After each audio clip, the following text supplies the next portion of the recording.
Shalom Temple Israel. I hope you all had a great first 2 days of Seder. It's called Hamoed, the intermediate days of Pesach, and I'm here in our beautiful new courtyard, and I'm here with my colleague, Rabbi Asher Knight of Temple Bethel. We were enjoying a walk around the Shalom Park campus around Lansdowne, and we were talking about Pesach, comparing notes about how we celebrate the holiday, what we enjoyed about the Seder this year. What was special about your Seder this year, Rabbi Knight? I think just hearing my kiddo so excited to read Hebrew and so excited to read the English and just to participate for my oldest and for my youngest to tell the stories that he learned at Charlotte Jewish Preschool and to be just excited about the stories. It was just a beautiful thing to share with my family this year. And also our congregational Seder, and you had an amazing congregational Seder too. Both of us had it over Zoom. We did. We also had a congregational Seder over Zoom. We had about 70 screens at the peak, so probably 120, 130 people celebrating the Seder together, telling over the story of the Exodus from Egypt, learning from our history. It's interesting. We both have kids in the Charlotte Jewish Preschool and loved that they came home knowing the story of Passover, asking questions, knowing the Hebrew, singing songs. It was great. My oldest daughter did the 4 questions for the first time this year. That's awesome. And I was just, tugs at my heartstrings. Absolutely. No, there's something really special and beautiful about that, and also just having a sense of accomplishment for the kiddos who participate and have their own role in the Seder. It's true, but having kids at that age actually can be a little bit challenging because my daughter, Clara Rose, who's our firstborn, came home from school one day really very upset when she learned about the 10 plagues. She loved the story, but she got to the last plague, the plague of the firstborn, the death of the firstborn, and she was scared because she's a firstborn. And, in my house, I took her to the front door and I showed her the mezuzah that was on the door. And assured her that she was going to be safe and that we were just telling this over as a story, but showed that we learned from this story that we mark our homes as Jewish people. The mezuzah takes the place of the blood that our ancestors used. But I heard, Rabbi Knight, you had a similar conversation in your house, and I really liked how you taught your children about the 10th plague.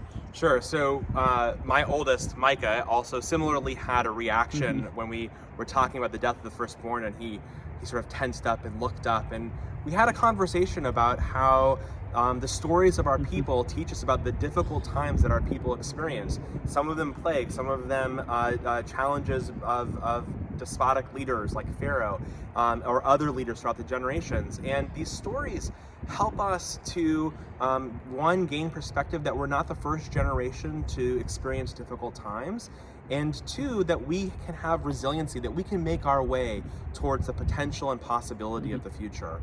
And that these stories, they're meaningful to us precisely because they help to teach us that sometimes difficult things happen and there's a bright future ahead.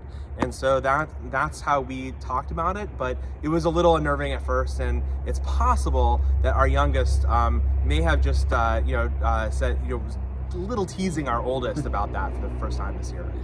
That's a great answer. One of the things I love about our stories is that even though they're set in ancient Egypt, we still learn from them and we still experience those stories as if they're happening. This year, when we were all in our separate homes, I very much felt like we were the Israelites at that last night in Egypt as God passed through the land bringing a plague. We don't think God brought COVID-19, chas v'shalom, but that feeling of being together with our families, staying together with the people we love, to keep safe and celebrating Passover, looking forward to the freedom that we hope is on the way.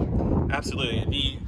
My favorite part of the Haggadah has the teaching B'chol dor v'dor chayav adam lirot et atzmo ki'ilu hu yitzah mitzrayim, that each and every generation are supposed to see themselves as though they had personally exited from Egypt. And my favorite Haggadah, actually, when you turn to that page, has a mirror that actually looks, as you look at it, you actually see yourself in the Haggadah. And this year, this story was so resonant because I think each of us feels like we're on the precipice of a freedom moment, that we're on the precipice of opportunities ahead, and that, God willing, soon people have vaccines, and that we will be able to celebrate next year, not only in Jerusalem, but also together. It is the Exodus story happening right now. Which Haggadah is that? It is an art Haggadah. I'm trying to remember the name. I think it's the David Moss Haggadah. Yes. Well, Rabbi Knight, thank you so much for spending some time chatting with me and talking about Pesach. I'm sure we could talk about the holidays A lot more. a lot more for a very long time. But Chag Sameach to everyone. Looking forward to celebrating the last 2 days of Yantiv and Shabbat with you, and enjoy the rest of your days of Matzah. And can't wait to see you in person or on Zoom. Chag Sameach, everyone. Chag Sameach, everyone.